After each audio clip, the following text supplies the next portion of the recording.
Welcome to my channel.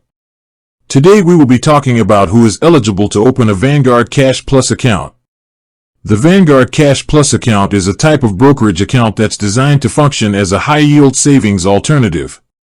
It offers a competitive interest rate on your cash, and your funds are protected by FDIC insurance through a network of program banks.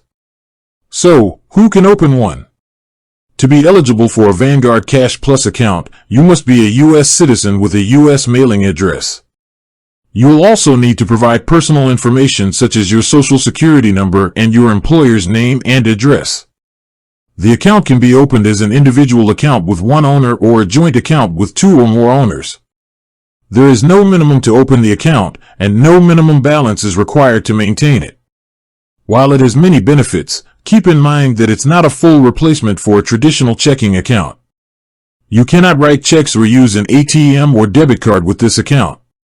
Transfers are done online using your account and routing numbers. With that being said, thank you for watching.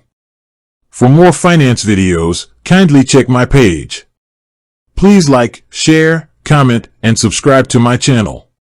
Thank you.